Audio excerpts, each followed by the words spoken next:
Hello. Hello. आवाज आ रही है?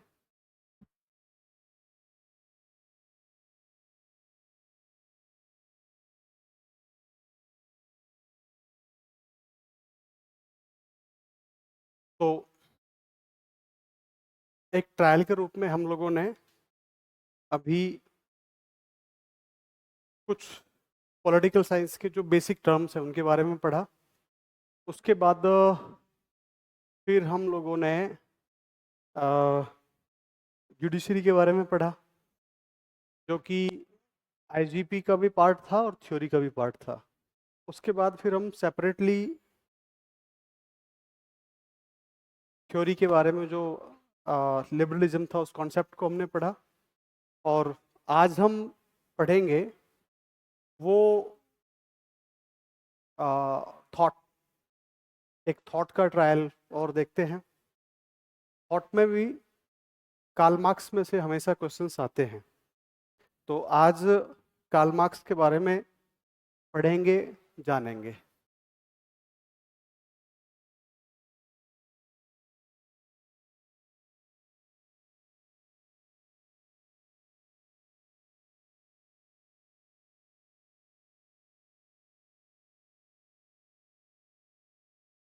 तो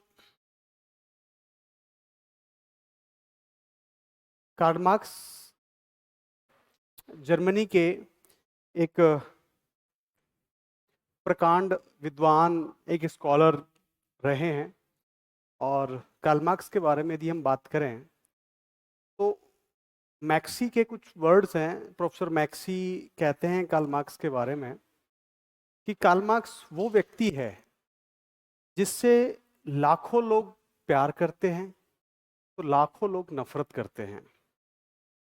अब ये जो सेंटेंस है मैक्सी का, ये बहुत कुछ कहता है कि लाखों लोग प्यार करते हैं, मैं कहूँगा करोड़ों लोग प्यार करते हैं और करोड़ों लोग ही नफरत करते हैं कार्ल मार्क्स से।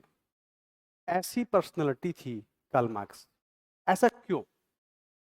लाखों लोग क्यों प्यार करते हैं, लाखों लोग क्यों नफरत करते हैं, इसके लिए पहले एक बार थोड़ा सा हमें देखना पड़ेगा कि मैं एक चीज आपको बताऊं कि औद्योगिक क्रांति के बाद दुनिया के जो संबंध थे वो आर्थिक तत्वों पर निर्भर ज्यादा हो गए औद्योगिक क्रांति के बाद। और विशेष करके आईएमएफ, वर्ल्ड बैंक, जिन्हें हम ब्रेटन वुड्स इंस्टीट्यूशंस बोलते हैं, इसके बाद तो दुनिया पूरी तरीके से इकोनॉमिक हो गई। और 91 में जब हमने एलपीजी को अपनाया, उसके बाद में एक कहावत चलती है हिंदुस्तान में, चाचा बड़ा ना भैया, सबसे बड़ा रुपया। तो आज समाज की स्थिति यहां तक आ गई है कि रुपए पैसे के लिए कुछ भी किया जा सकता है। मुझे इसको एक्सप्लेन करने की जरूरत नहीं है, लेकिन पैसा आज के टाइम पे सब कुछ हो चुका है। ठीक है। इसकी शुरुआत होती है इंडस्ट्रियल रेवोल्यूशन से, आर्थिक जो औद्योगिक क्रांति थी वहां से इसकी शुरुआत हुई, लगभग 1750-1760 के आसपास से। मैंने कल आपको उदारवाद पढ़ाया था। ठीक है। उदारवाद जो हमने कल पढ़ा, तो उदारवाद में एक बेसिक कॉन्सेप्ट था। वो कॉन्सेप्ट था स्वतंत्रता का। कौन सा? स्वतंत्रता का, लिबर्टी का। इस लिबर्टी के आधार पे कुछ लोग बहुत कुछ कर गए, बहुत कुछ कमा गए, मौका सभी के पास था, लेकिन हर व्यक्ति में क्षमता नहीं होती, योग्यता नहीं होती, समझ नहीं होती, समय की पहचान नहीं होती। तो हर एक व्यक्ति उस अवसर को ग्रहण नहीं कर पाता है, ले नहीं पाता है। कुछ व्यक्ति कर जाते हैं, वो इंडस्ट्रियलिस्ट, वो बड़े बिजनेसमैन, बिजनेस टाइकून हो जाते हैं। ठीक है। तो इस स्वतंत्रता के आधार पे, जैसे मैंने आपको कल की क्लास में एक्सप्लेन किया कि समाज में अडानी और अंबानी जैसे लोग हो जाते हैं जिनके पास में अकूत पैसा है। इतना पैसा है कि अंबानी अपने बेटे की शादी में 5,000 करोड़ रुपया खर्च करते हैं। 5,000 करोड़। यदि हम हर भारतीय परिवार को 1 लाख रुपया दें तो भी बच जाए। इतना पैसा अंबानी अपनी शादी में खर्च करते हैं। उनके पास है इसलिए खर्च करते हैं वो। लेकिन वो पैसा आया कैसे, ये भी एक सवाल होता है। तो स्वतंत्रता के आधार पे पूंजीवाद का विस्तार हुआ। ठीक है। इस पूंजीवाद में कहीं ना कहीं पे कुछ व्यक्तियों के पास में संपत्ति का केंद्रीकरण हो गया और बहुसंख्यक लोग उन कुछ व्यक्तियों के आगे या उनके श्रम का शोषण, बहुसंख्यक व्यक्तियों के श्रम का शोषण कुछ लोग करने लगे।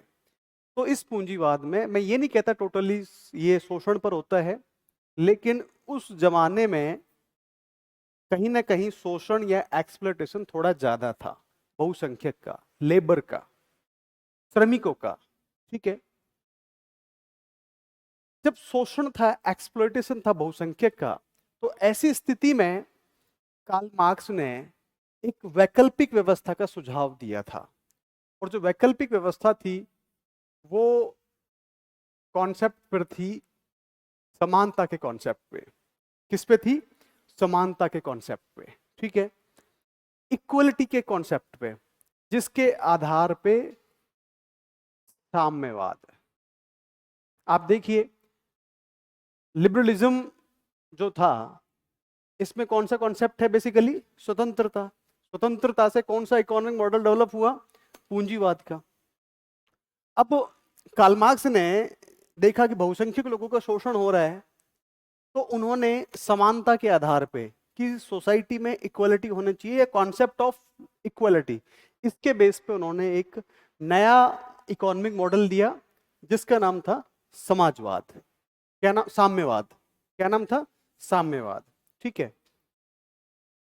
साम्यवाद ये कहता है कि संपत्ति का वितरण समाज के सभी लोगों के बीच में होना चाहिए। इनके बीच में? सभी लोगों के बीच में होना चाहिए। ठीक है। अब मान के चलो कि इमेजिन करो ए बिजनेसमैन है, नाम किसी का नहीं लूंगा मैं, बी बिजनेसमैन है। ये समानता की बात करते हैं। ए बिजनेसमैन के पास में 10 लाख करोड़ की संपत्ति है, बी बिजनेसमैन के पास में 8 लाख करोड़ की संपत्ति है। ठीक है। और इसी देश में 80 करोड़ लोग अति गरीब हैं।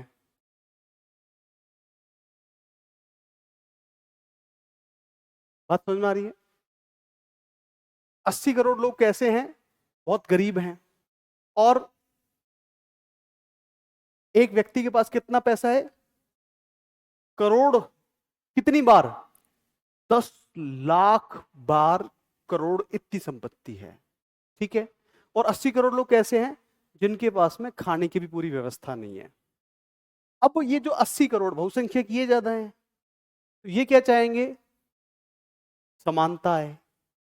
ठीक है। समानता का मतलब क्या हुआ कि इनको कैप लगा के इनसे जो ज्यादा संपत्ति है इनके पास कुछ छोड़ के और कुछ इनको दी जाए। बात समझ में आ रही है आपको? तो ये जो करोड़ों लोग हैं, ठीक है, जो अति गरीब हैं, तो ये तो कहेंगे कि मार्क्स का विचार बहुत अच्छा है। क्या कहेंगे? बहुत अच्छा है। तो वो तो करोड़ों लोग तो उसके प्रशंसक हो गए। लेकिन ये जो लोग हैं और इनके सिस्टम से जो लोग पल रहे हैं, वो कहेंगे कि नहीं, ऐसा नहीं। नेहरू बोलता है कि राजनीति एक ऐसी कला हो गई जिसमें गरीब लोगों से वोट लिया जाता है कि अमीरों से तुम्हारी रक्षा की जाएगी, और अमीरों से चंदा लिया जाता है कि गरीबों से तुम्हारी रक्षा करेंगे। ठीक है।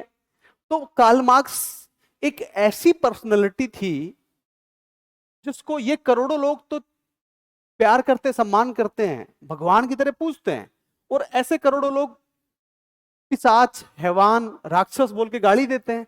क्योंकि कौन चाहेगा कि उसकी संपत्ति को समाज के बीच में बांट दिया जाए? कोई चाहेगा? आपके पास में कुछ भी नहीं है, लेकिन जो कुछ भी है क्या उसको दे दिया जाए किसी को? आप चाहेंगे? नहीं चाहेंगे। तो आप मुझे बताओ मैक्सी की बात सही है कि नहीं है? कि कार्ल मार्क्स कैसा पर्सन है जिसे करोड़ों लोग नफरत करते हैं और करोड़ों लोग भगवान मान के पूजा करते हैं। ठीक है, तो ये इस वजह से है। समझ में आया? ओके, तो इसका मतलब पर्सनालिटी तो इंपॉर्टेंट है और इसके बारे में जानना समझना भी चाहिए, इसके विचारों को भी जानना समझना चाहिए। तो अब हम चलते हैं कार्ल मार्क्स के बारे में थोड़ा बात करते हैं कि कैसे थे, क्या थे। कार्ल मार्क्स एक जर्मन थे, यहूदी थे। इनका जन्म जर्मनी के ट्रिप्स नगर में 1818 में हुआ और बेसिकली 1883 में इनकी डेथ हुई। ठीक है, इनकी प्रारंभिक शिक्षा जो थी वो जर्मनी के अंदर हुई और लगभग कुछ टाइम के बाद इन्होंने अपना एजुकेशन करने के बाद जेनी नाम की एक लड़की से इनकी शादी हुई। कार्ल मार्क्स के जो विचार थे वो कई चीजों से प्रभावित थे।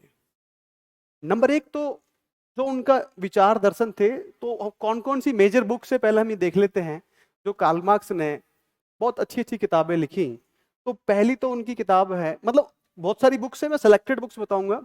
एक है दर्शन की दरिद्रता।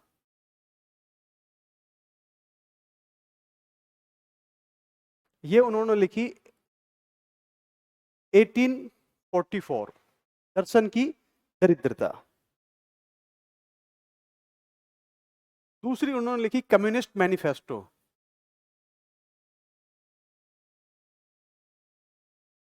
कम्युनिस्ट मैनिफेस्टो, ये 1848। ये काफी इंपॉर्टेंट बुक है जिसे साम्यवादियों की बाइबल के नाम से भी जाना जाता है। ठीक है, बहुत फेमस बुक है। इसके अलावा इन्होंने फ्रांस में वर्ग संघर्ष, फ्रांस में वर्ग संघर्ष, ठीक है, ये बुक लिखी। ये भी इन्होंने 1848 में लिखी, फ्रांस में वर्ग संघर्ष। ठीक है, इसके अलावा इन्होंने मूल्य, कीमत और लाभ, मूल्य, कीमत और लाभ, ये बुक लिखी 1865 में, 1865 में। इसके अलावा उन्होंने दास कैपिटल बुक लिखी 1867। तो कार्ल मार्क्स ने कई सारी किताबें लिखी, बहुत सारी बुक्स उन्होंने लिखी और ये जो बुक्स थी कार्ल मार्क्स की वो उनके दर्शन का एक तरीके से निचोड़ था। कार्ल मार्क्स को वैज्ञानिक समाजवादी भी कहा जाता है। क्या कहा जाता है? वैज्ञानिक समाजवादी, साइंटिफिक सोशलिस्ट। अब वैज्ञानिक समाजवादी क्यों कहा जाता है? क्योंकि इससे पहले के जो समाजवादी थे उन्हें स्वप्न लोकीय,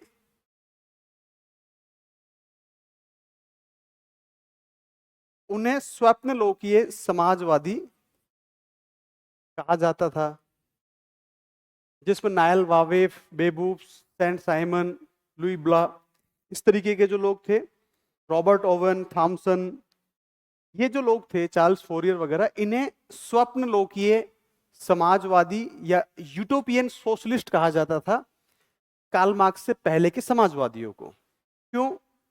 क्योंकि वो लोग जो पूंजीपति व्यवस्था थी जो उस समय चल रही थी उसकी आलोचना तो करते थे, उसके दोष भी जानते थे, लेकिन इसका विकल्प क्या है, इसको लेके उनके पास कोई सजेशन नहीं था।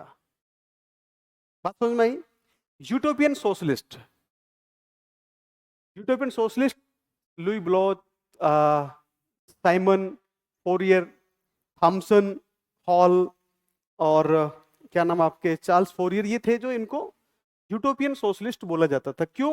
क्योंकि जो अभी जो चल रहा है, इट मीन्स उस समय जो समाज में इकोनॉमिक मॉडल था उसकी वो आलोचना तो करते थे, उसके दोष भी जानते थे, लेकिन सॉल्यूशन क्या है वो उनके पास में कुछ नहीं था।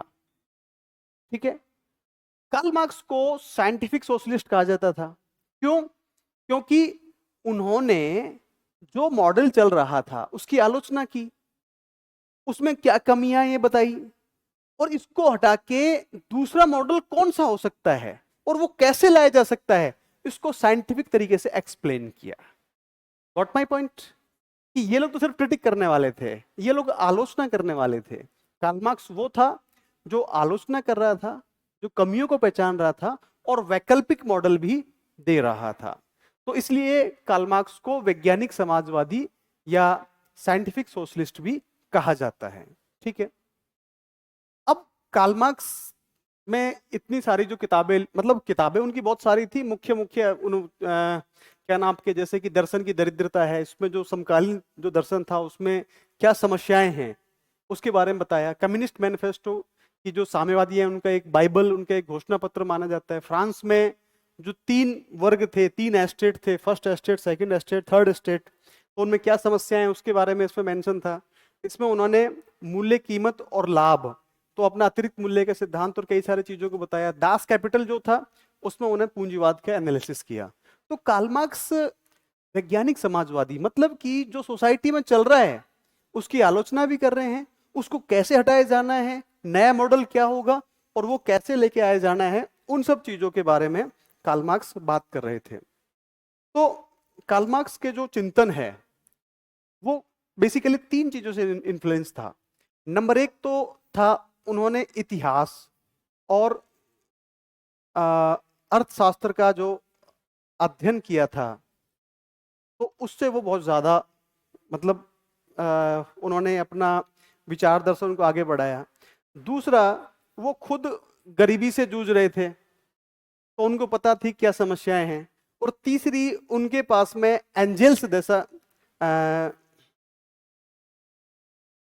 एक दोस्त था जो पूंजीपति था, जो उनकी मदद कर रहा था। तो ये तीन चीज जो थी ये इसके विचार दर्शन को इन्फ्लुएंस करने वाले थे। जो उन्होंने अपना बुक्स लिखी, जो भी कुछ किया, वो इन तीन चीजों से इन्फ्लुएंस था। इनके आधार पे उन्होंने चीजों को मतलब आगे बढ़ाया। ठीक है।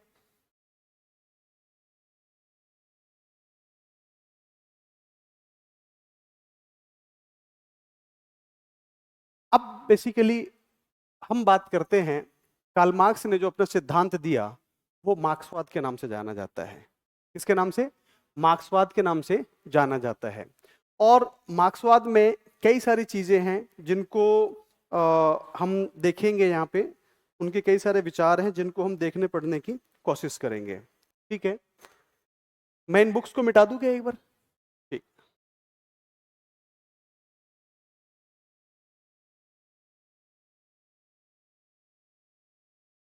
कार्ल मार्क्स के जो विचार हैं उनको हम यहाँ पे एक बार मैं, नंबर एक था उनका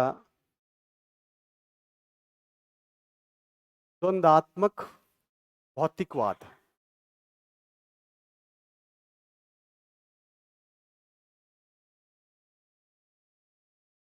नंबर दो, इतिहास की आर्थिक व्याख्या।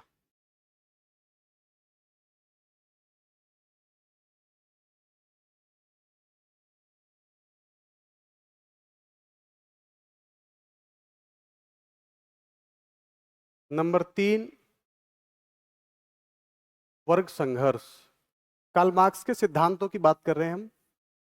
नंबर चार, अतिरिक्त मूल्य।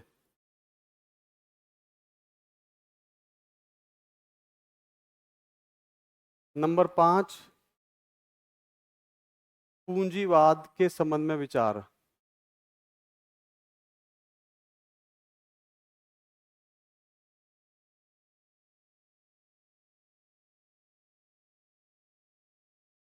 छह, राज्य के संबंध में विचार, 7 लोकतंत्र के संबंध में विचार,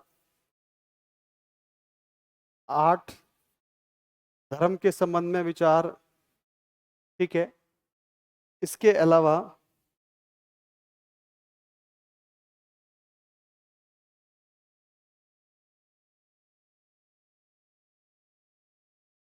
राष्ट्र के संबंध में विचार, इसके अलावा जो मार्क्सवादी पद्धति,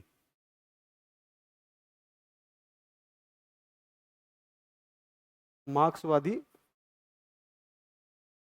पद्धति, ऐसे करके कार्ल मार्क्स के बहुत सारे विचार हैं जिनको आज हम देखने समझने की कोशिश करेंगे। ठीक है, कार्ल मार्क्स ने, वो जर्मनी में पैदा हुए, बाद में वो फ्रांस गए, फ्रांस के बाद में वो इंग्लैंड गए। कार्ल मार्क्स ने न सिर्फ बुक्स लिख के विचार दिए, बल्कि ग्राउंड पे भी अपने विचार को इम्प्लीमेंट करने की कोशिश किया। कार्ल मार्क्स ने मजदूरों को इकट्ठा किया, इकट्ठा करके एक संगठन बनाया। लंदन में 1864 में मजदूरों की एक उन्होंने कार्यक्रम किया जिसका नाम रखा गया फर्स्ट इंटरनेशनल। ठीक है, मजदूरों की जो पूरी सभा थी। ठीक है, इसके अलावा वो जीवन भर मजदूरों के लिए लड़ते रहे। उन्होंने एक नारा दिया कि दुनिया के मजदूरों एक हो जाओ, तुम्हारे पास खोने के लिए बेड़ियां हैं और पाने के लिए पूरे जगत की सुविधाएं हैं। मैं आपको नोट्स दूंगा, बहुत बेहतरीन नोट्स दूंगा, इसलिए समझने पे फोकस कर लीजिए। समझ में आ गया तो आप लेक्चरर बन जाएंगे। इसी मेथड से आपको फिर स्कूलों में पढ़ाना है। ठीक है, नोट्स मिलेगा, बुक्स हो गए, समझना बहुत ज़्यादा जरूरी है। तो सबसे पहले हम बात करते हैं कार्ल मार्क्स के द्वंदात्मक भौतिकवाद सिद्धांत की। किसकी? द्वंदात्मक भौतिकवाद सिद्धांत की। ठीक है, तो जो द्वंदात्मक भौतिकवाद का सिद्धांत है कार्ल मार्क्स का, ये उनके विचार दर्शन का सार है, कंक्लूजन है। यदि आप द्वंदात्मक भौतिकवाद को समझ जाते हैं, डायलेक्टिक मैटरलिज्म, तो आप पूरे कार्ल मार्क्स को समझ सकते हैं। बात समझ में आ रही है? मतलब कि कार्ल मार्क्स और मार्क्सवाद या साम्यवाद, विशेषकर कार्ल मार्क्स का जो सारा कुछ है ना, वो द्वंदात्मक भौतिकवाद में है।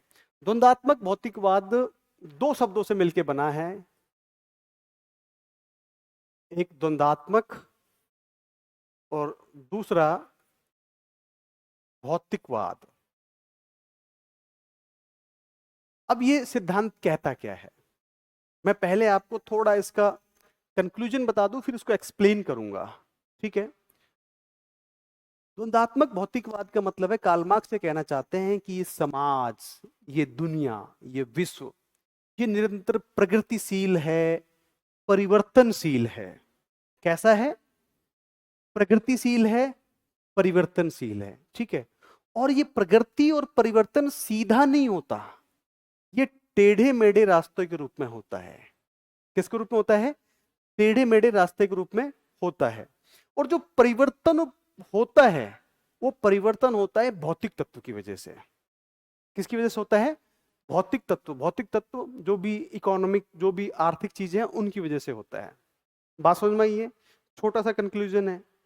क्या कहता है कार्ल मार्क्स? ये समाज, ये दुनिया, ये विश्व, ये गतिशील है, ये परिवर्तनशील है, और ये गति और प्रगति सीधी नहीं होती, ये जिग जैग, ये टेढ़े मेढ़े रास्ते के रूप में होती है। ये जो परिवर्तन हो रहा है, ये जो प्रगति हो रही है, किसकी वजह से हो रही है? भौतिक तत्व की वजह से हो रही है। ठीक है, ये तो है इसका कंक्लूजन। अब हम इसको समझते हैं। द्वंदात्मक जो शब्द है, ये मार्क्स ने ग्रहण किया हीगल से। किससे लिया? हीगल से। हीगल कहता है कि ये समाज, ये विश्व, ये दुनिया, ये परिवर्तनशील है, प्रगतिशील है, ये बदलती है। ठीक है, लेकिन ये जो बदलाव होता है वो ईश्वर करता है। कौन करता है? ईश्वर करता है। इसलिए हीगल का सिद्धांत जो था वो कहलाया द्वंदात्मक आत्मवाद। क्या कहलाया? द्वंदात्मक आत्मवाद। हीगल क्या कह रहा है? ये समाज, ये दुनिया, ये विश्व कैसा है? परिवर्तनशील है, प्रगतिशील है। लेकिन इन परिवर्तन को, इस प्रकृति को कौन कर रहा है? ईश्वर कर रहा है। इसलिए नाम क्या हुआ? द्वंदात्मक आत्मवाद। ठीक है। मार्क्स ये कहता है कि उन्होंने हीगल से सिर्फ द्वंदात्मक तो लिया, आत्मवाद को उन्होंने नहीं लिया, उन्होंने छोड़ दिया।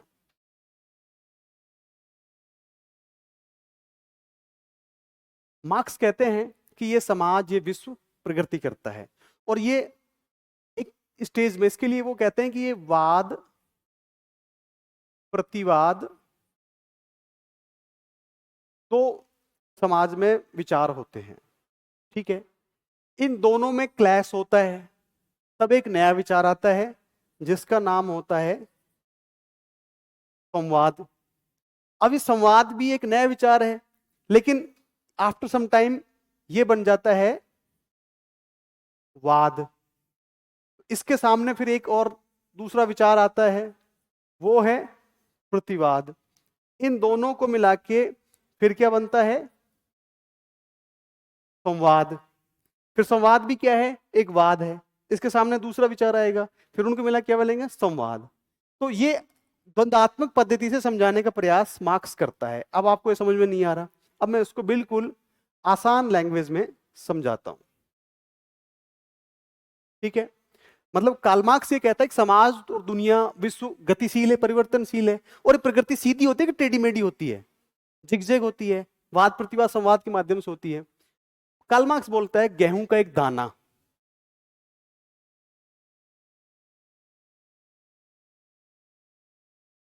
गेहूं का एक दाना, इसको मान लेते हैं कि ये वाद है। क्या है ये? वाद है। ठीक है। गेहूं के दाने को हमने खेत में जुताई करके डाल दिया, उसमें पानी दिया, खाद दिया। ठीक है। खाद पानी देने के बाद में, वो एक पौधा बन गया। तो ये जो पौधा बना, जो पौधा है, ये है प्रतिवाद। क्या है? प्रतिवाद। वाद क्या था? गेहूं का दाना, जब उसको जमीन में डाला, उसमें पानी दिया, खाद दिया, वो पौधा बन गया। पौधा क्या है? प्रतिवाद। तो जब पौधा जब बड़ा हुआ और उसमें बाली आई, बाल में फिर गेहूं आए, तो जो गेहूं का जो बाल के बाद जो नया, जो उसमें बाल में जो बीज मतलब गेहूं आया, नया गेहूं, मतलब बाली का,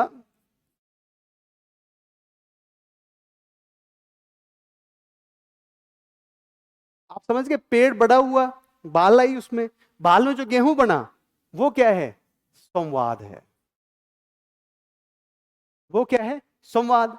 लेकिन वो जो गेहूं है वो भी तो अपने आप में नया है, तो उसको भी तो बो सकते हैं ना। तो वो क्या हुआ? वाद हो गया। उसके खिलाफ फिर वही पौधा तैयार हो सकता है, फिर संवाद बन जाएगा। तो ये प्रकृति ऐसे ही चलती रहती है। कैसे चलती रहती है? इसी तरीके से प्रकृति चलती रहती है। ठीक है। तो ये तो उन्होंने समझाया एक सिंपल एग्जाम्पल से, जो मैं आपको बता रहा हूं। गेहूं का दाना क्या है? वाद है। उसको अपने बो दिया, खाद पानी दिया, पौधा निकल के, पौधा क्या है? प्रतिवाद है। तो जब गेहूं का पौधा बड़ा हुआ, परिपक्व हुआ, बाल बन गई, बाल का जो गेहूं का जो बीज बना, जो गेहूं के जो दाने थे, वो क्या है? संवाद। फिर उनको बो दिया, फिर पेड़ बन गया, प्रतिवाद हो गया, फिर और गेहूं तैयार हो गया, संवाद हो गया। तो ये प्रक्रिया कंटिन्यू चलती रहेगी। तो समाज और विश्व का विकास हो रहा है ना, लेकिन सीधा हो रहा है कि जिगजैग हो रहा है? जिगजैग हो रहा है। यहां तक समझ में आ गया? अब इसको समाज पे कैसे लागू करें? बात यह भी है कि इसको समाज पर हम कैसे लागू करें। तो ये बोलता है कार्ल मार्क्स कि वर्तमान का जो पूंजीवादी समाज है,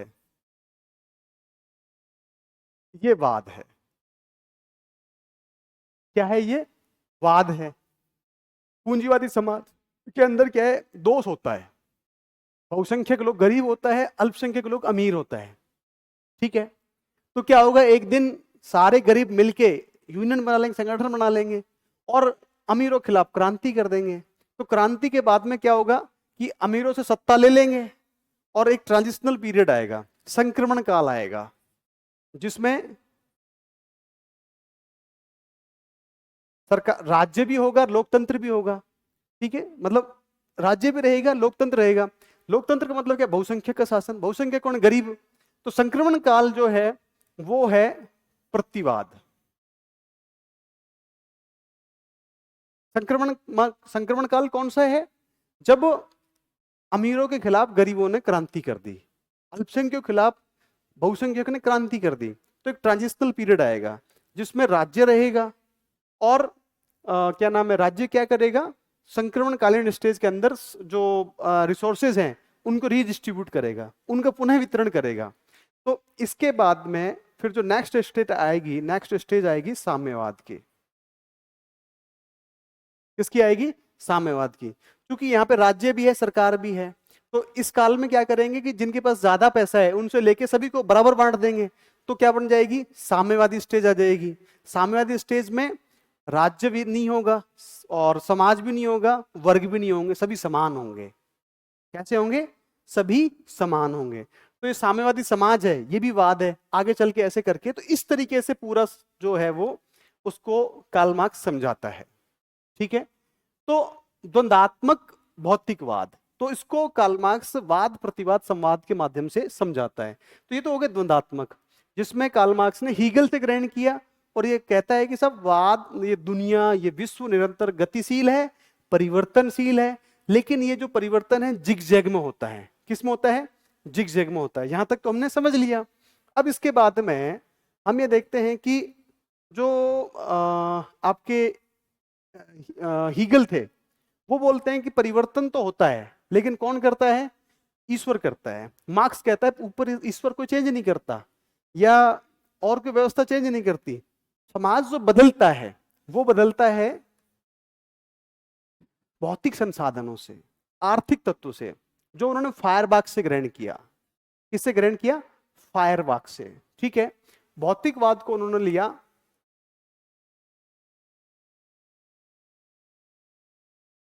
फायरवर्क्स से, ये वर्ड को। ठीक है, तो वो कहते हैं कि साहब जो कुछ हो रहा है ना ये, इसको ये बदल रहा है। कौन बदल रहा है? भौतिक तत्व बदल रहा है। मतलब कि यदि समाज, दुनिया, विश्व बदल रही है, ये सच बात है, बदल रही है, पर इसे कौन बदल रहा है? भौतिकता बदल रही है, इसे आर्थिक तत्व बदल रहा है, इसे कोई ईश्वर नहीं बदल रहा है। बात समझ में आ गई? तो कुल मिला के कंक्लूजन की बात यह है डियर स्टूडेंट्स, कार्ल मार्क्स द्वंदात्मक भौतिकवाद के माध्यम से ये बताने का प्रयास करता है कि ये समाज, ये विश्व, ये दुनिया, ये गतिशील है, ये परिवर्तनशील है, लेकिन ये गति, ये परिवर्तन सीधे रास्ते में ना होके टेढ़े मेढ़े रास्ते के रूप में होती है। और इस परिवर्तन का जो कारक तत्व है वो है भौतिक तत्व। क्या है? भौतिक तत्व। तो ये है मार्क्स का द्वंदात्मक भौतिकवाद। समझ में आया? ओके। अब इसी को समझाने के लिए मार्क्स अगला सिद्धांत देता है। किसको? द्वंदात्मक भौतिकतावाद को समझाने के लिए मार्क्स अगला सिद्धांत देता है, वो है इतिहास की आर्थिक व्याख्या।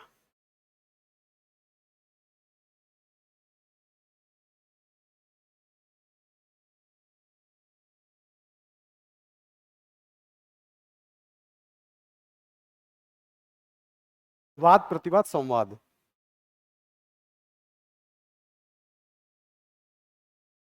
हम्म,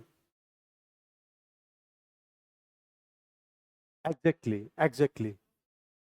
दोनों क्लास होकर फिर तीसरा जो आएगा वो, बिल्कुल बिल्कुल एग्जैक्टली। तो द्वंदात्मक भौतिकवाद में जो उन्होंने थ्योरी दी, जो फिलॉसफी उन्होंने दी, उसको समझाने के लिए वो इतिहास की आर्थिक व्याख्या करते हैं। क्या करते हैं? इतिहास की आर्थिक व्याख्या कहते हैं। कार्ल मार्क्स ये कहते हैं कि अब तक का जो इतिहास है वो 4 स्टेज से गुजर चुका है, 2 आनी बाकी है। तो सबसे पहली स्टेज कार्ल मार्क्स बताता है आदिम साम्यवादी युग। आदिम साम्यवादी युग या अवस्था। ठीक है, कार्ल मार्क्स हिस्ट्री की व्याख्या क्यों कर रहा है? अपने पहले सिद्धांत को एक्सप्लेन करने के लिए। पहले सिद्धांत में उसने क्या बोला कि समाज और दुनिया बदलता है। किस लिए बदलता है? आर्थिक वजह से बदलता है। अब उसको साबित करने के लिए वो हिस्ट्री को एक्सप्लेन कर रहा है। तो उन्होंने बोला कि हिस्ट्री की जो पहली स्टेज थी वो थी प्रिमिटिव स्टेज थी, आदिवासी साम्यवादी अवस्था थी। वो ऐसी अवस्था थी जिसमें मनुष्य जंगलों में रहते थे, कंदमूल फल खाते थे, ठीक है, बिना कपड़ों के रहते थे, या पत्तों के, मतलब कि जो पत्तों को या वनस्पति को अपने वस्त्रों के रूप में यूज करते थे। ठीक है, तो इस स्टेज में सभी लोग बराबर थे, समान थे। All people, all persons are equal, या ऑल पर्सन्स वर इक्वल्स, सारे समान थे। और कोई ऊंच नीच की भावना नहीं थी, कोई ऊंचा नहीं था, कोई नीचा नहीं था। सभी तीर कमान चलाते थे, महिला भी साथ में रहती थी, पुरुष भी साथ में करते थे। सारे के सारे पुरुष, न कोई अपर था, न कोई लोअर था, न कोई कास्ट थी, न कोई रिलीजन था, न कोई रेस थी, न किसी तरीके का था। किसी तरीके की संपत्ति नहीं थी, किसी तरीके का कोई वर्ग नहीं था, किसी तरीके की कोई ऊंच नीच नहीं थी, सब भी बराबर थे। ऑल ह्यूमन बीइंग्स वर इक्वल। तो ये पहली स्टेज थी आदिम साम्यवादी अवस्था। इसमें सभी बराबर थे, निजी संपत्ति नाम की कोई चीज नहीं थी। इसके बाद दूसरी स्टेज आती है, वो आती है दास युग। कौन सी? दास युग। कार्ल मार्क्स बोलते हैं कि कुछ समय के बाद आप जैसे समझदार लोग जिनमें थोड़ा दिमाग था, तो वो क्या करते हैं कि कुछ पशुओं को पकड़ लेते हैं, पशुपालन करते हैं, और थोड़ी जमीन पे मतलब बस जाते हैं और खेती करते हैं। अब समझदार लोग थे, या तो बाहुबल था उनके पास में या दिमाग का बल था। तो उन्होंने क्या किया कि पशुपालन करने लगे। जो अब तक जानवर खुले घूमते थे इस आदिम साम्यवादी अवस्था में, अब उन्होंने पशुओं को बांध के पशुपालन करना शुरू कर दिया। और जो खेती, जो जमीन पड़ी हुई थी, उस पे पेड़ों काट के कुछ खेती करने लग गए। ठीक है, तो खेती करने लगे और पशुपालन करने लगे। तो इसके लिए फिर आदमी चाहिए थे उनको संभालने के लिए। तो उन्होंने जो दिमाग से कमजोर थे या जो शरीर से कमजोर थे, उनको अपना नौकर बना लिया और उनसे खेती और पशुपालन करवाने लगे। क्या करवाने लगे? खेती और पशुपालन। तो इस वर्ग, यहां पे दो वर्ग हो गए। एक तो हो गए स्वामी, जो पशुओं का और जमीन का मालिक है, और एक हो गया दास या नौकर, जो ये खेती करता था या वो पशुपालन करता था। तो इस स्टेज से इस स्टेज में लाने में किसका योगदान था? इस स्टेज में योगदान था आर्थिक कारकों का। और वो आर्थिक कारक कौन से थे? आर्थिक कारक था पशुपालन और खेती। आप मुझे बताओ डियर स्टूडेंट्स कि यदि खेती और पशुपालन नहीं होता इस स्टेज में, तो इन दोनों में अंतर था क्या कुछ? फिर तो कोई अंतर नहीं था, है ना। लेकिन जब ये खेती पशुपालन करने लगे, तो इसी के लिए इन्होंने दास बनाए। यदि ये नहीं करते तो इसकी जरूरत थी क्या? नहीं। तो हिस्ट्री की इस स्टेज से, आदिम साम्यवादी युग से इस स्टेज में लाने में ईश्वर जिम्मेदार था कि ये जिम्मेदार थे? पशुपालन और खेती।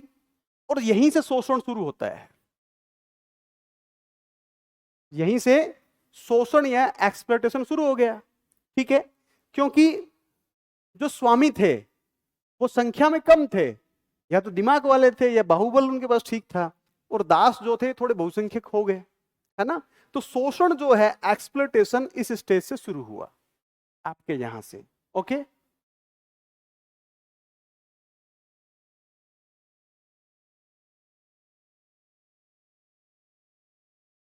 अब तीसरी जो स्टेज आई वो थी सामंत युग।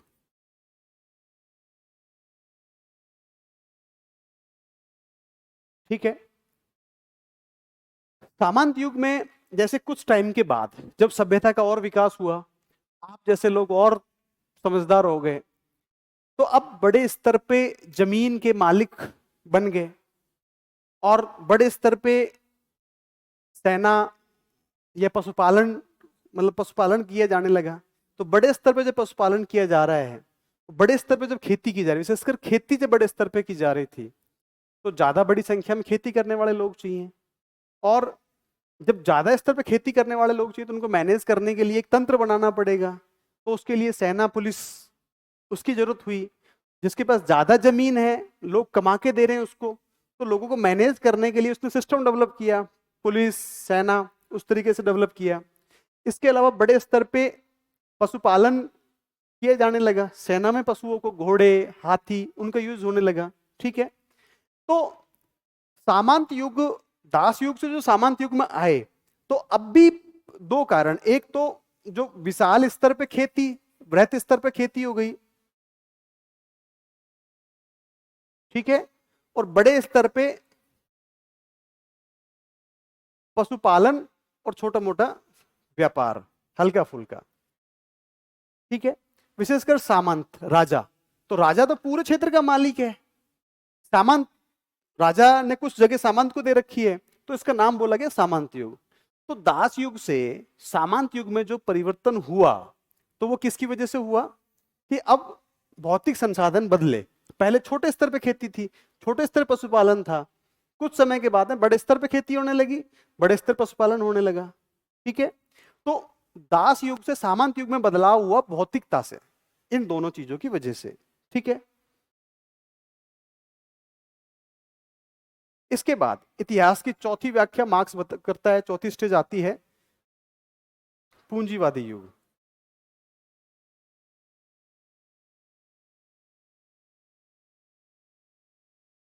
मार्क्स बोलता है कुछ समय के बाद, सामंत युग के बाद विज्ञान तकनीक का आविष्कार हुआ। विज्ञान तकनीक का आविष्कार से मशीनें बनी, मशीनों की वजह से बड़े स्तर पर प्रोडक्शन होने लगा। जब बड़े स्तर प्रोडक्शन होने लगा तो लोग ज्यादा कमाने लगे। जब ज्यादा इनकम हुई तो और फैक्ट्री, पहले एक फैक्ट्री थी फिर तो 5 फैक्ट्री डाली, 5 से जो मुनाफा हुआ उसकी 15 फैक्ट्री डाली, फिर एक जगह से हटके दूसरी जगह डाली। जब एक देश में फैक्ट्री ज्यादा हो गई तो और देशों में फैक्ट्री डाली जाने लगी। ठीक है, तो अब ये परिवर्तन हुआ क्योंकि व्यक्ति के पास पैसे आ गए। अब जो स्टेज बदली सामंत युग से जो पूंजीवादी युग में आए, तो ये आए बेसिकली उद्योग धंधों के कारण, उद्योग और व्यापार। ठीक है, सामंत युग खेती पशुपालन तक थी, लेकिन इंडस्ट्रियल रेवोल्यूशन हुआ, औद्योगिक क्रांति हुई। औद्योगिक क्रांति की वजह से क्या हुआ कि लोगों इंडस्ट्री से ज्यादा कमाने लगे। ज्यादा कमाने लगे तो अडानी अंबानी को 100 साल पहले क्या था, कुछ नहीं था। आज जयपुर के या दिल्ली के या जो भी राजा महाराजा थे, भोपाल के नवाब थे भाई, 1947 तक तो भोपाल के नवाब, हैदराबाद के नवाब, जयपुर के राजा या पटियाले के जो राजा थे, ये बहुत कुछ थे। आज क्या है, कुछ नहीं। आज के नए शहंशाह कौन है, अडानी और अंबानी। ठीक है, तो ये किसकी वजह से है भाई, ये मानो कि राजा का युग रह गया ये, इसके बाद अडानी अंबानी का युग आ गया। आया ना, किसकी वजह से आया, उद्योग और व्यापार की वजह से आया। कोई लड़ने से थोड़ी आया अडानी अंबानी का युग, किसकी वजह से आया, उद्योग व्यापार की वजह से। तो जो स्टेज बदली हिस्ट्री की, वो किसकी वजह से बदली, भौतिक तत्व से। यहां भौतिक तत्व कौन है, उद्योग और व्यापार है। कौन है, उद्योग और व्यापार। तो हिस्ट्री की 4 स्टेज जो बदली, वो किसी ईश्वर की वजह से नहीं बदली, वो भौतिक तत्वों की वजह से बदली। मार्क्स ये बात कहता है। ठीक है, ये 4 स्टेज तो आ चुकी हैं। अब मार्क्स कहता है कि 2 स्टेज और आनी बाकी है। 5वां है संक्रमण काल।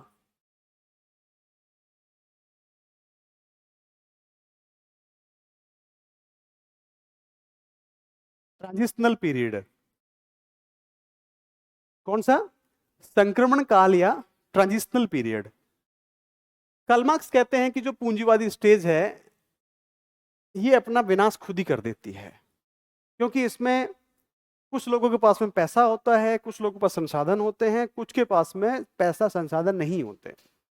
बहुसंख्यक लोग जो हैं उनके पास में संसाधन नहीं होते, अल्पसंख्यकों के पास में संसाधन होते हैं। अल्पसंख्यक अपने संसाधनों के दम पे बहुसंख्यक का शोषण करते हैं। एक स्टेज ऐसी आती है कि अपने दुख और कष्टों से पीड़ित होकर अल्पसंख्यक लोगों के खिलाफ बहुसंख्यक मजदूर संगठन बनाते हैं और क्रांति कर देते हैं। क्रांति करते हैं तो बहुसंख्यक लोग अल्पसंख्यक को भगा देते हैं और जो संसाधन है उन पर नियंत्रण कर लेते हैं। तो संक्रमण काल जो ट्रांजिशनल पीरियड होता है, इसमें राज्य भी होता है, सरकार भी होती है। ठीक है, राज्य होगा मतलब जस्ट लाइक जो हम बात करते हैं स्टेट होगा, और सरकार भी होगी। लेकिन वो क्या करेगी? वो करेगी कि संसाधन जो अब तक कुछ लोगों के पास थे उनसे लेके सभी को बांट देगी। जब सभी को बांट देगी तो उसके बाद में अगली स्टेज आएगी, वो आएगी साम्यवादी युग।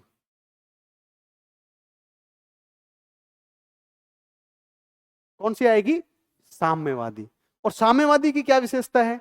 साम्यवादी होगी समानता पर आधारित। किस पर आधारित होगी? समानता पर आधारित।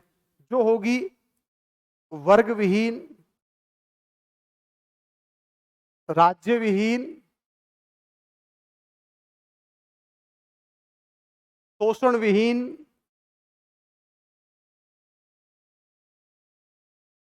और समानता पर आधारित स्टेज होगी। ठीक है, तो जो साम्यवादी युग आया इसमें भी समानता है, और जो ये आदिम साम्यवादी अवस्था है इसमें भी समानता है, दोनों में समानता है। ठीक है, तो पहले तो हम बात करते हैं, ये था ट्रांजिशनल पीरियड जिसमें क्या करते हैं कि पूंजीवादियों के खिलाफ क्रांति हुई। इसके बाद में जो संक्रमण काल है, ट्रांजिशनल पीरियड है, तो यहाँ पे जो आपके मतलब कि बहुसंख्यक लोग हैं वो सत्ता पर कब्जा कर लेते हैं, लेकिन सरकार और राज्य को बनाए रखते हैं। किस लिए? ताकि संसाधनों को बांटा जा सके। जब संसाधन बट गए तो वो स्टेज कौन सी आई? साम्यवादी युग। ये कैसी सब बराबरी की स्टेज है जिसमें सभी बराबर हैं। सभी कैसे हैं? बराबर हैं। All persons, all human beings are equals. तो इक्वल यहां पे भी है, इक्वल यहां पर भी है। अंतर क्या है? यहां साइंस एंड टेक्नोलॉजी नहीं है, यहां साइंस एंड टेक्नोलॉजी है। ठीक है, ये मॉडर्न सोसाइटी है, साइंस एंड टेक्नोलॉजी है, इक्वलिटी है। यहां पर मॉडर्न सोसाइटी नहीं है, साइंस एंड टेक्नोलॉजी नहीं है, इक्वलिटी वहां पर भी है। ठीक है, तो कार्ल मार्क्स कहता है डियर स्टूडेंट्स कि समाज और विश्व बदलता है, परिवर्तन होता है, उन्नति होती है, लेकिन किसकी वजह से होती है? भौतिक कारणों से होती है। उसको एक्सप्लेन करने के लिए कार्ल मार्क्स इतिहास के 6 एग्जाम्पल देता है। उसमें कहता है कि 4 आ चुकी हैं, 2 आना बाकी है। Any doubt?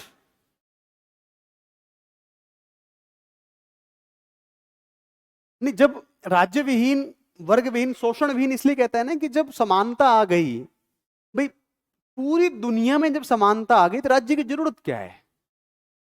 जब इंसान को इंसान के रूप में, वो कहता है कि मजदूरों को देश नहीं होता, कोई वो नहीं है उसका। ठीक है, तो उनका कहना है कि जब पूरी दुनिया के नागरिकों को चाहिए समानता, तो जब समानता आ गई, सभी को मिल गया, तो फिर राज्य की क्या जरूरत है?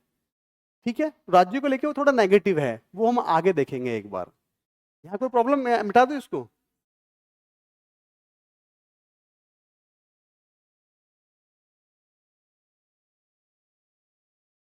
है ना इंटरेस्टिंग मार्क्स स्टूडेंट्स? इसीलिए लाखों लोग या करोड़ों लोग नफरत करते हैं इस आदमी से, क्योंकि जिनके पास है ये उनसे छीन के देने की बात करता है, और जिनके पास नहीं है उनको देने की बात करता है, तो नहीं वाले तो उसको पूछते हैं, और जिनके पास है वो उसको गाली देते हैं। ठीक है, अब इसके बाद में तीसरा है वर्ग संघर्ष। कौन सा? वर्ग संघर्ष।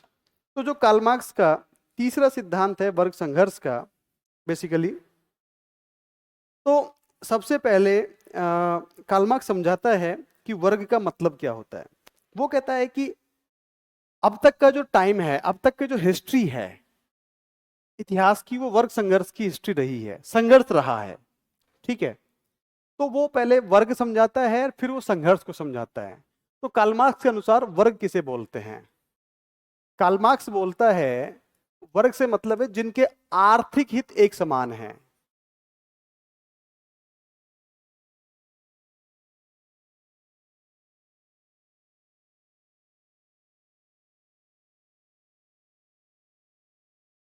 कार्ल मार्क्स क्या कहता है? जिनके आर्थिक हित एक समान हैं वो वर्ग है। ठीक है, जैसे जमींदार और किसान, उद्योगपति और श्रमिक, ठीक है, जैसे राजा और प्रजा, ठीक है। तो जिनके आर्थिक हित एक समान है, वो ये नहीं कहता कि इंडस्ट्रियलिस्ट और किसान, इनके आर्थिक हित एक समान है क्या? नहीं है, तो ये वर्ग नहीं है according to Marx. Karl Marx बोलता है वर्ग का मतलब क्या है? वो लोग जिनके आर्थिक हित एक समान है, वो वर्ग है। अब इसके बाद में मार्क्स संघर्ष किसे बोलता है? संघर्ष का मतलब है टकराव। किसका टकराव? हितों का टकराव।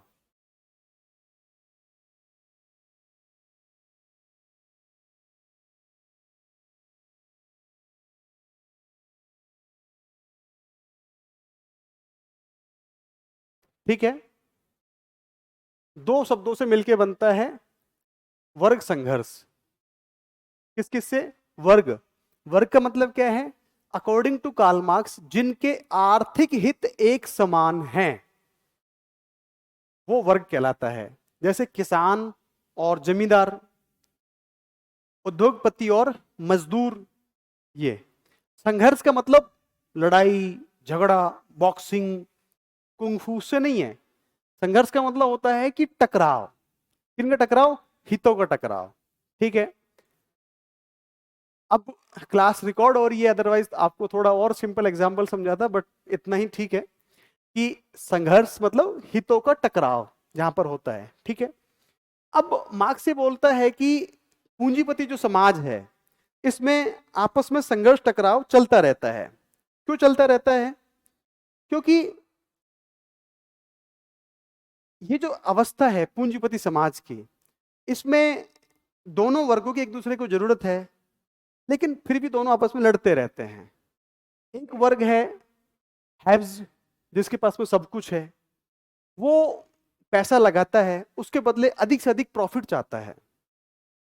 एक वर्ग है हैव्स नॉट, जो अपना मेहनत करके पैसा कमाना चाहता है, लेकिन वो पूरी मेहनत करता है, दिन रात मेहनत करता है, उसके बदले भी अपनी निजी आवश्यकताओं की पूर्ति वो नहीं कर पाता। तो हैव्स जो ये चाहता है कि ज्यादा से ज्यादा काम लिया जाए मजदूरों से और कम से कम पैसे दिए जाएं, हैव्स चाहता है। हैव्स नॉट चाहता है कि काम के घंटे तय हों और इतने घंटे काम के हों कि मैं अपने जीवन के बाकी जो पल हैं उनका भी मजा ले सकूं, मैं उनको भी जी सकूं, मैं अपने घर पे भी टाइम दे सकूं, मैं अपने बच्चों को भी टाइम दे सकूं, मैं अपने नाते रिश्तेदारों को भी टाइम दे सकूं, मैं अपनी जो मेरी शौक हैं, हॉबीज हैं, उनको भी पूरा कर सकूं। क्योंकि मैं एक मशीन तो नहीं है ना इंसान की, 24 मतलब कि 12 घंटे, 7 दिन, 365 दिन, और जब तक जवानी, जब तक शरीर में जान है तब तक काम करता रहे, तो ये तो एक मशीन कर सकती है। तो हैव्स नॉट चाहता है कि मुझे पर्याप्त तनख्वाह मिले और मुझे समय भी मिले, छुट्टी भी मिले, हैव्स नॉट चाहता है। लेकिन हैव्स पूंजीपति क्या चाहता है? कि कम पैसे दूं और ज्यादा से ज्यादा काम में लूं। तो यहां पे दोनों के हित एक दूसरे के विरोधी हैं, दोनों को जरूरत है एक दूसरे की। बिना बिजनेसमैन के मजदूर की नहीं चलेगी, बिना मजदूर के बिजनेसमैन की बात नहीं चलेगी, फैक्ट्री की काम नहीं चलेगा। बिना किसान के जमींदार का काम नहीं हो और बिना जमींदार के किसान का काम नहीं हो। जरूरत है बट हित विरोधी हैं। तो इस स्टेज को बोला जाता है वर्ग संघर्ष। इसमें चूंकि बहुसंख्यक लोग जो होते हैं वो हैव्स नॉट होते हैं, वो अपने जब उनका शोषण ज्यादा हो जाता है वो संगठित होते हैं और उनके खिलाफ क्रांति करते हैं और उनको उखाड़ फेंकते हैं। तो ये है मार्क्स का वर्ग संघर्ष। कौन सा? वर्ग संघर्ष। ठीक है, वर्ग संघर्ष के बाद कार्ल मार्क्स बात करते हैं अतिरिक्त मूल्य की। किसकी बात करते हैं? अतिरिक्त मूल्य की। अतिरिक्त मूल्य को समझाने के लिए मार्क्स पहले मूल्य समझाते हैं। बोलो मूल्य होता है दो प्रकार का, एक होता है उपयोगी मूल्य और एक होता है विनिमय मूल्य।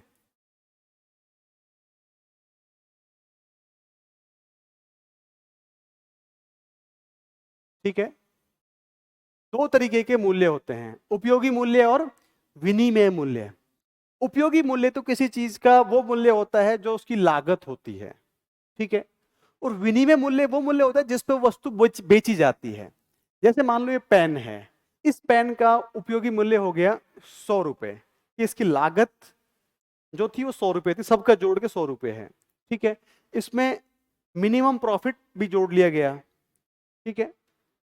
इसके बाद विनिमय मूल्य, मान लो ये बिका पेन 150 रुपए का, कितने का बिका? 150 का। तो इसके विनिमय मूल्य कितना हो गया? 150 रुपए, ठीक है। कार्ल मार्क्स ये कहते हैं, कार्ल मार्क्स पूंजीवादी अर्थव्यवस्था का बड़े गहराई से विश्लेषण करते हैं और कहते हैं कि पूंजीवादी व्यवस्था शोषण पर आधारित होती है।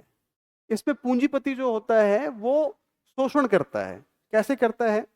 कि वो किसी चीज का उपयोगी मूल्य उसका हक होता है, लेकिन जो विनिमय मूल्य है उसको वो शेष अपने पास में रख लेता है। जैसे मान के चलो कि एक पूंजीपति है, उसने 10,000 रुपए की लकड़ी खरीदी,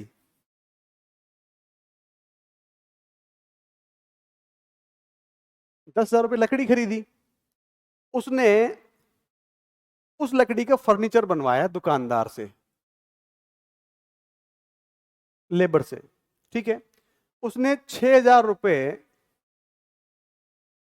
लेबर को दिए, ठीक है। मतलब कि इसको मैं कह सकता हूं कि उसने लेबर दिया इसका, ये लग गया श्रम, ठीक है। श्रम लगा इसका 6,000। तो इस लकड़ी का उपयोगी मूल्य हुआ,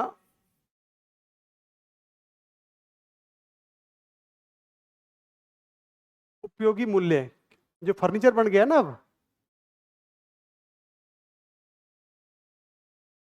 कितना हो गया भाई? 16,000 रुपए। 10,000 की तो लकड़ी थी, 6,000 बनवाई के दिए, तो कितने का हो गया? 16,000 का। अब इसका जो उसने बेचा,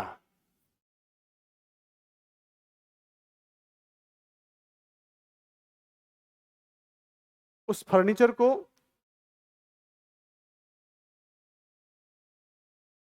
वो उसने बेचा है इसको 21,000 रुपए का। कितने का बेचा? 21,000 रुपए का। तो इस पे प्रॉफिट कितना हुआ? 5,000 रुपए का लाभ हुआ। कितने का? 5,000 का। अभी जो 5,000 रुपए का जो प्रॉफिट है, ये इंडस्ट्रियलिस्ट ने, ये बिजनेसमैन ने अपनी जेब में रखा। किसके में रखा? खुद की जेब में रखा। जबकि उसकी 21,000 में उसकी लकड़ी का मूल्य निकल गया, उसकी लेबर का मूल्य निकल गया, ठीक है। प्रॉफिट जो बचा वो पूरा का पूरा उसने खुद ने रख लिया। जबकि होना क्या चाहिए था कि उसको कुछ शेयर इसको भी देना चाहिए था, लेबर को। ताकि क्या होता, अब जैसे 5-5 हजार वो डेली, इमेजिन करो कि वो डेली अपना बनाता जा रहा है, वो बड़े स्तर पे करता जा रहा है, तो प्रॉफिट कंटिन्यू उसके पास 5-5 हजार करते हुए बहुत प्रॉफिट हो जाएगा उसके पास में। जबकि ये अपना लेबर लेबर इसको, और लोग आगे तो वो और हो सकता है कम में बनवा ले, क्योंकि लोग ज्यादा होते हैं ना काम करने वाले, और सस्ते में काम करने वाले होते हैं। तो इनको तो कम पैसे देना चाहेगा, कम पैसे देगा तो उसका प्रॉफिट बढ़ेगा, उसका प्रॉफिट बढ़ता बढ़ता बढ़ता एक दिन बहुत हो जाएगा, ठीक है।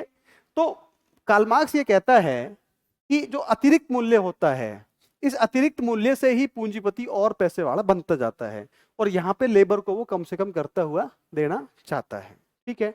तो अतिरिक्त मूल्य जो है ये पूंजीवाद को आगे बढ़ाता है। क्या बढ़ाता है? पूंजीवाद को अतिरिक्त मूल्य आगे बढ़ाता है, ठीक है। तो इसमें उपयोगी मूल्य और जो आपके विनिमय मूल्य हैं, इनको समझ में आने के बाद में हम समझ सकते हैं कि अतिरिक्त मूल्य क्या होता है। उपयोगी मूल्य और विनिमय मूल्य। तो विनिमय मूल्य में जो प्रॉफिट है वो शामिल होता है, किसके पास में जाता है प्रॉफिट? सिर्फ वो बिजनेसमैन की जेब में जाता है।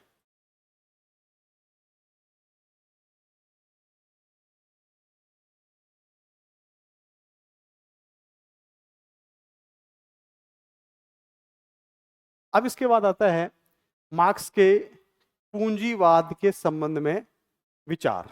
ठीक है, कि मार्क्स पूंजीवाद के बारे में क्या कहते हैं। मार्क्स सबसे पहले देते हैं पूंजी के केंद्रीकरण का सिद्धांत।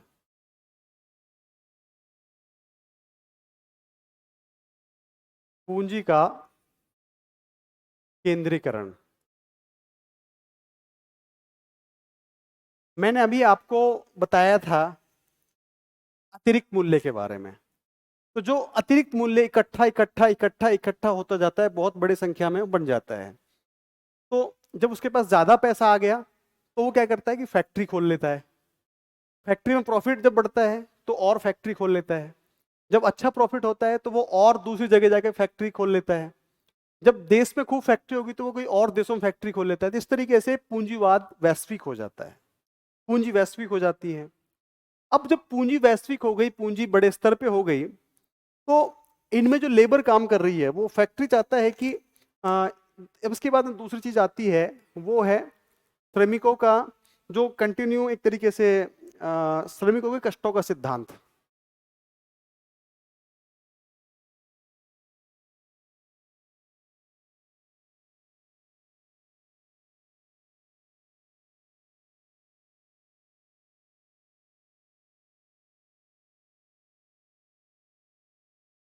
जब पूंजी सेंट्रलाइज हो गई, पूंजी केंद्रित हो गई, तो इसके बाद में लेबर, ये हमेशा प्रकृति के नियम है, मुझे कहने की जरूरत नहीं है कि हैव्स कम होते हैं, हैव्स नॉट ज्यादा होते हैं। हैव्स नॉट मतलब गरीब, कमजोर, जरूरतमंद लोग ज्यादा होते हैं। अब ये क्यों होते हैं ये आप भी सभी समझते हैं, है ना। तो पूंजी का केंद्रीकरण हो गया। अब इनके पास पूंजी है, इनके पास अपना खुद का शरीर है। ये लोग मतलब पूंजीपति अपना ज्यादा प्रॉफिट बढ़ाने के लिए कम पैसे देना चाहता है, और ये चाहते हैं कि पैसा ज्यादा मिले, लेकिन वो पैसा ज्यादा देते नहीं है। तो धीरे धीरे इनके संकट, मतलब इनके समस्याएं बढ़ती जाती हैं। इनके पास में कम पैसा मिलता है, पूंजी इनके पास में ज्यादा हो जाती है। इसके बाद तीसरा है अति उत्पादन और आर्थिक मंदी।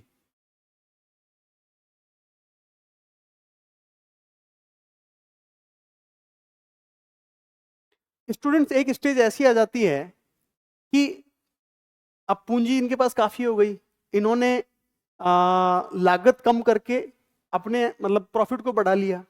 अब मार्केट में प्रोडक्ट तो खूब है, लेकिन बिक नहीं रहा। बिक क्यों नहीं रहा? क्योंकि लोगों के पास पैसा नहीं खरीदने के लिए, पैसा नहीं है ना खरीदने के लिए। तो जब पैसा नहीं है तो इसका मतलब क्या आ गई? मंदी आ गई। अब जब मंदी आ गई तो ये क्या करेगा पूंजीपति? अपनी मतलब प्रॉफिट को मेंटेन करने के लिए, घाटे को कम करने के लिए लेबर को निकाल देगा। क्या कर देगा? लेबर को निकालेगा। तो ऐसी स्थिति का भी जो नुकसान होता है वो बेसिकली किसको होता है? गरीब को, मतलब मजदूर को होता है। और उसके बाद है पूंजीवाद का अंत।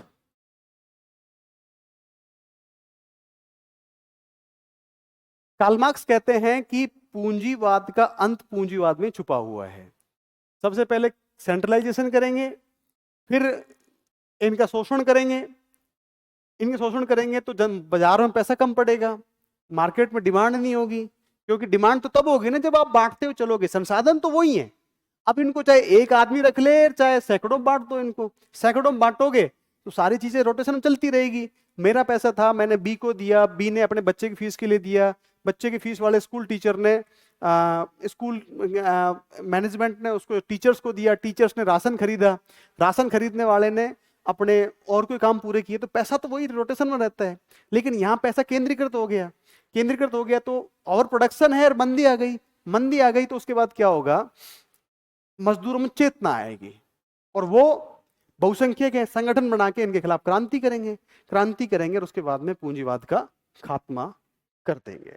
तो मार्क्स कहता है कि जो पूंजीवाद है, जो पूंजीवाद है उसका पतन पूंजीवाद के अंदर ही निहित है। ठीक है।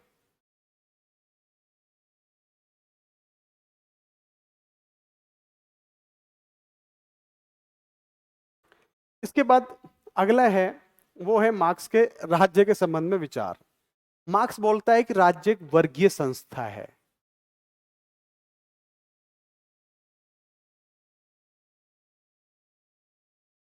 राज्य, स्टेट। मैंने आपको पहली क्लास में पहला ही वर्ड बताया था, राज्य। राजनीति बताया, राजनीति पर राज्य का मैंने उल्लेख किया। राज्य का मतलब क्या होता है कि एक ऐसी इकाई जिसके पास खुद की जनसंख्या, भूभाग, सरकार, संप्रभुता और उसको वैश्विक मान्यता हो, राज्य कहलाता है। ठीक है। तो राज्य के बारे में व्यक्तिवादी बोलते हैं कि राज्य एक आवश्यक बुराई है। समाजवादी बोलते हैं कि राज्य आवश्यक है। समाजवादी वेलफेयर स्टेट की बात करते हैं। इसके अलावा पूंजीवादी बोलते हैं कि लेसेस फेयर, कम से कम वो होना चाहिए उस तरीके का। मार्क्सवादी बोलते हैं राज्य एक वर्गीय संस्था है। क्या है? राज्य एक वर्गीय, मतलब एक वर्ग है, उसके हितों की रक्षा करने के लिए राज्य होता है। ठीक है। वो कहते हैं कि हमने हिस्ट्री का एनालिसिस किया, बोले कि आदिम साम्यवादी अवस्था में राज्य की जरूरत नहीं थी क्योंकि सभी बराबर थे। इसके बाद जब दास युग आया तो दास युग में दास, स्वामी और दास दो स्टेज था, तो स्वामी कम थे, दास ज्यादा थे। तो दास सही तरीके से काम कर सके, इसके लिए सिस्टम की आवश्यकता हुई, सैनिक और राज्य की आवश्यकता हुई, तो राज्य का विचार आया छोटा सा। इसके बाद जो सामंत स्टेज आई, जब बड़े स्तर पर खेती की जाने लगी, जब बड़े स्तर पर पशुपालन किया जाने लगा, तो आपको जरूरत था कि आप अपनी संपत्ति की, मतलब पैसे वाले पूंजीपति अपनी संपत्ति की रक्षा कर सके। वो किसके लिए? एक सिस्टम बनाया गया जिसमें सेना पुलिस की व्यवस्था की गई। सेना पुलिस जो इनकी संपत्ति लूटेगा, संपत्ति के खिलाफ काम करेगा, उसके खिलाफ सेना पुलिस काम करेगी। ठीक है। फिर पूंजीवादी स्टेज आई। पूंजीवादी स्टेज में राज्य, सेना, पुलिस किसके लिए काम करती है? पूंजीपति के लिए काम करती है। जनता अपने हक मांगती है तो उसको पुलिस खदेड़ती है या सेना करती है। तो जनता को अपने क्या चाहिए? विकास चाहिए, जनता को रोजगार चाहिए, जनता को अपनी बुनियादी सुविधाएं पूरी चाहिए। जब जनता ये बात कहती संसाधनों को बांटो, तो राज्य कहता है क्यों बांटे? क्योंकि अडानी अंबानी अपने लाखों की संपत्ति बंटने थोड़ी देंगे। वो सरकार को 10 लाख करोड़ में से 50,000 करोड़ दे देंगे कि तुम पकड़ो, सेना पुलिस बनाओ, ये हमने पैसे दे दिए तुम्हें, लेकिन किसी भी तरीके से संपत्ति बंटनी नहीं चाहिए। तो मार्क्सवादी कहते हैं कि राज्य एक वर्गीय संस्था है, एक वर्ग के हितों का काम कर, रक्षा करने काम करती है। क्या करती है? मार्क्स का कहना है कि राज्य एक वर्गीय संस्था है जिसका उत्पत्ति का कारण भी बेसिकली एक एक वर्ग के द्वारा दूसरे वर्ग की वो करना है। तो राज्य हमेशा शोषण का काम करता है। किसका काम करता है?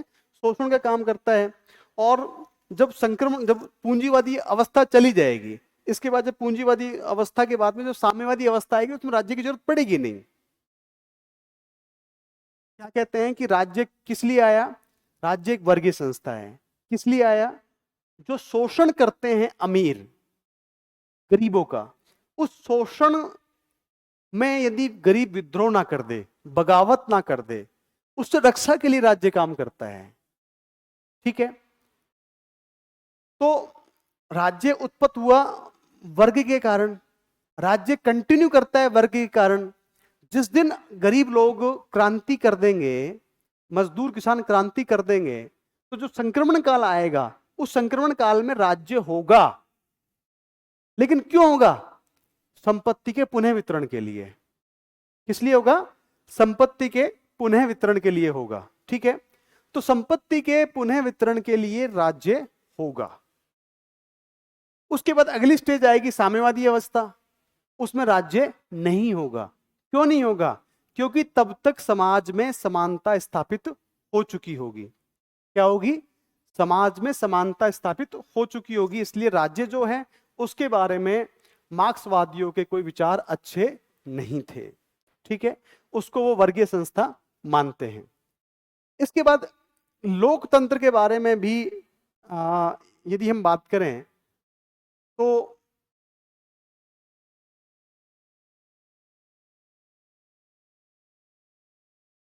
लोकतंत्र, डेमोक्रेसी, मार्क्सवादी लोकतंत्र को भी ये मानते हैं कि जो वर्तमान का लोकतंत्र है ये सही लोकतंत्र नहीं है। लोकतंत्र का मतलब होता है बहुमत का शासन, और वर्तमान के जो लोकतंत्र है बहुमत के शासन में नहीं होते। क्यों नहीं होते? क्योंकि किसी को जाति के नाम से, किसी को धर्म के नाम से, किसी को पैसे के नाम पे इन्फ्लुएंस करके वोट ले लिया जाता है। बहुसंख्यक जो है मजदूर, किसान, नौजवान, उनका शासन होता ही नहीं है, फिर किस बात का लोकतंत्र? लोकतंत्र में बहुमत का शासन। तो मार्क्स बोलता है कि लोकतंत्र जो होता है, ये वर्तमान जो लोकतंत्र है वो उस तरीके का लोकतंत्र नहीं होता जैसे कि होना चाहिए। वो कहते हैं कि ये तो धनवानों की संस्थाएं होती हैं। क्या होती हैं?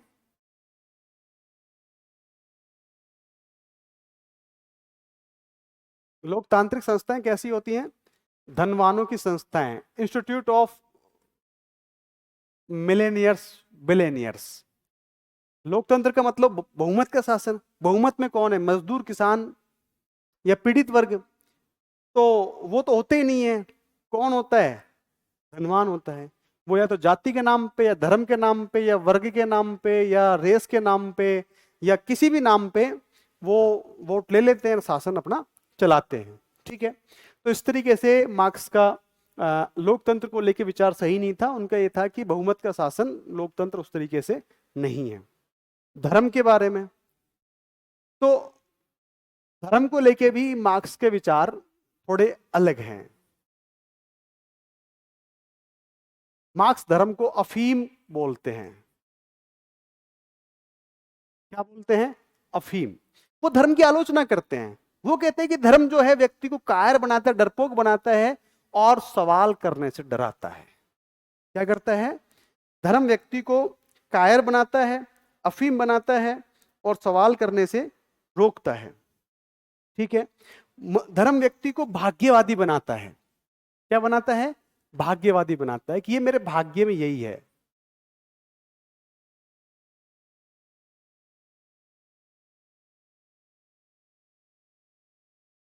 मार्क्स धर्म को लेकर क्या कहता है कि धर्म व्यक्ति को भाग्यवादी बनाता है। धर्म एक अफीम है। अफीम लेके जैसे कोई मस्त हो जाता है, ऐसे धर्म के नाम पे लोग अपने मुख्य मुद्दे भूल जाते हैं। उनको चाहिए कि वो अपना मतलब उनको बुनियादी सुविधाएं मिले, उनका विकास हो। सब राज्य उन्हीं के लिए है, सरकारें उन्हीं के लिए हैं। लेकिन धर्म की बात आते ही जनता अपने मुद्दे भूल जाती है और वो अफीम लेके जैसे मस्त हो जाती है, उस तरीके से मुख्य मुद्दों को भूल के भाग्यवादी बन जाती है। इसलिए धर्म को लेके मार्क्स के विचार सही नहीं थे। इसके अलावा राष्ट्र की यदि हम बात करें, राष्ट्र राष्ट्र को लेके भी मार्क्स के विचार को ज्यादा अच्छे नहीं है। कार्ल मार्क्स बोलता है कि ये राष्ट्र, ये देश, ये सिर्फ फालतू की बातें हैं। जो मजदूर है, जो बहुसंख्यक किसान है, तो उनके पास खोने के लिए बेड़ियां हैं, पाने के लिए सब कुछ है। जिस दिन पूरे दुनिया में लोगों को अपना उनका हक मिल जाएगा तो ये सीमाएं तो बेमानी है। ये राष्ट्रवाद नाम की चीज के आधार पे मजदूरों को, किसानों को अपना हक त्याग करने के लिए वंचित किया जाता है। मार्क्स क्या बोलता है कि राष्ट्रवाद के नाम पे, देशभक्ति के नाम पे लोगों को उनके हकों से वंचित किया जाता है। उनको उनके रोजगार से, उनको उनके विकास से, उनको उनके मूलभूत मुद्दों से वंचित किया जाता है राष्ट्र के नाम पे। ऐसा मैं नहीं कह रहा, ऐसा कौन कहता है? मार्क्स कहता है। हालांकि मैं सहमत हूं उनकी बात से। ठीक है। इसके अलावा मार्क्स के जो मार्क्स, ये तो हो गया मार्क्स के विचार। ठीक है। अब आती है मार्क्सवादी पद्धति कौन सी है। तो मार्क्स का लक्ष्य क्या है, मंजिल क्या है, उद्देश्य क्या है? मार्क्स का लक्ष्य, मंजिल, उद्देश्य है समानता आधारित समाज का निर्माण करना, जिसका नाम है साम्यवाद। क्या नाम है? साम्यवाद। साम्यवाद का मतलब क्या है? जहां पे ऑल पर्सन्स आर इक्वल्स, सभी को उनका राइट मिले, सभी को उनके अधिकार मिले, उनके सभी के कर्तव्य हों। तो अब ये समाज वो बनाना चाहता है, उसके लिए पद्धति क्या होगी? तो क्या अमीर और पैसे वाले लोग प्यार से दे देंगे? प्यार से समानता स्थापित हो जाने देंगे? नहीं होने देंगे। इसके लिए मार्क्स कहता है क्रांति करनी होगी। क्या करनी होगी? क्रांति। अब क्रांति कैसे होगी? ये नहीं कि आज मैंने कह दिया चलो मैं क्रांति का आगाज करता हूं। क्रांति ऐसे भी नहीं होगी। इसके लिए सबसे पहले जरूरतमंद लोगों को संगठित होना पड़ेगा, पोलराइज होना पड़ेगा, मुद्दों को पहचानना पड़ेगा, संगठित होके उसके बाद में फिर वो मतलब प्लानिंग करके क्रांति करेंगे, क्रांति करके अपने मकसद को पूरा करेंगे। ठीक है, तो मार्क्सवादी पद्धति कौन सी है? क्रांति की पद्धति है। कौन सी है? क्रांति की पद्धति है। ठीक है, इसके अलावा एक दो कॉन्सेप्ट और भी है, जैसे मार्क्स का अलगाव का सिद्धांत है।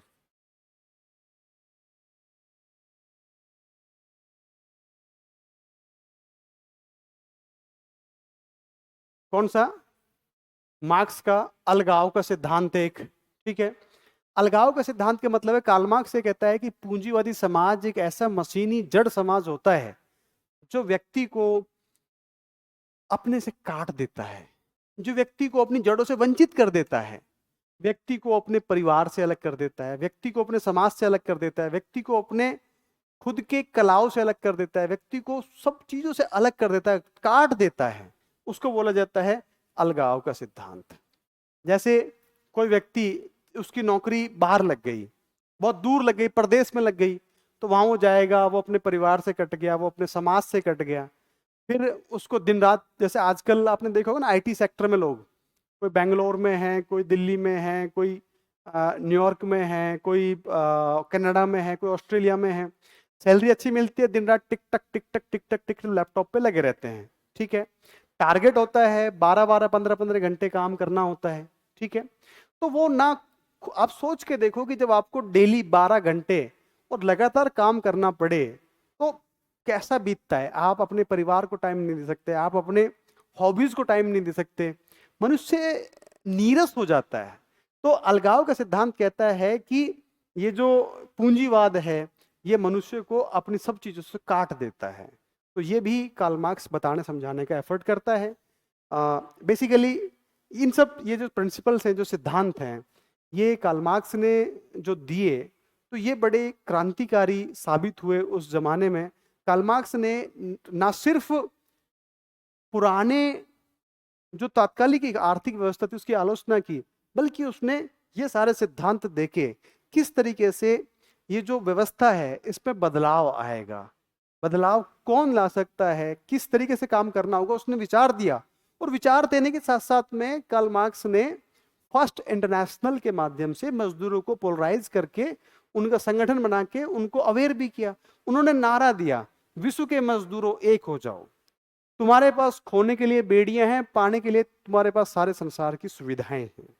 ठीक है, तो इस तरीके से कार्ल मार्क्स जीवन भर हैव्स नॉट के लिए प्रयास करते रहे, पढ़ते रहे, लिखते रहे और वो संगठन बनाने का काम करते रहे। इन्हीं समस्याओं में घोर गरीबी का सामना मार्क्स को करना पड़ा, कई बार भूखे उनको सोना पड़ा, कई बार आलू, जैसे हमारे यहाँ पे आमतौर पे हम रोटी खाते हैं तो यूरोप में लगभग प्रोसेस्ड फूड चलता है, तो कई बार नहीं होता था, तो आलू खा के भी उनको संतुष्ट, मतलब आलू खा के कई रातें उन्होंने गुजारी हैं, सिंपल आलू खा के, जिसमें ना नमक होता था ना कोई मिर्च वगैरह का, उस तरीके से वो कर सकते थे। तो घोर गरीबी का सामना करते हुए आखिरकार 1883 में वो आदमी गुजर गए, मर गए। कार्ल मार्क्स के विचारों के आधार पे सबसे पहले यूएसएसआर में, सोवियत संघ में क्रांति हुई, 1917 में बोल्शेविक क्रांति हुई, और उसके बाद में फिर दुनिया के तमाम देशों में, चाहे वो चाइना है, क्यूबा है, वियतनाम है या वेनेजुएला है, तो कई सारे देश उनके विचारों पर चलते हैं। हालांकि टोटली साम्यवाद संभव नहीं है, लेकिन फिर भी जो मुख्य बात थी कि कार्ल मार्क्स के विचारों के आधार पे एक अलग कॉन्सेप्ट डेवलप हुआ। जो अभी तक एक कॉन्सेप्ट चलता था कि स्वतंत्रता को आधार बना के जो अभी तक सारा कुछ समाज रचना चल रही थी, तो कार्ल मार्क्स ने एक समानता के कॉन्सेप्ट के आधार पे, किसके आधार पे? समानता। तो दो तरीके के मॉडल दुनिया के सामने आए। स्वतंत्रता आधारित जो था वो आपके उदारवादी समाज था, वो पूंजीवादी समाज था। समानता के आधार पे साम्यवादी अपने कट्टरपंथी स्वरूप में, इसका सुधरा हुआ जो स्वरूप था, जो लिबरल स्वरूप था, वो उसका समाजवाद ये बना। ठीक है, तो मैं दोबारा कार्ल मार्क्स के लिए मैक्सी के शब्द को कहते हुए बात खत्म करूंगा कि कार्ल मार्क्स वो व्यक्ति है जिससे लाखों लोग प्यार करते हैं, जिससे लाखों लोग नफरत करते हैं, क्योंकि उसके विचार जो थे वो पूरी सोसाइटी को हिलाने वाले, उद्वेलित करने वाले थे।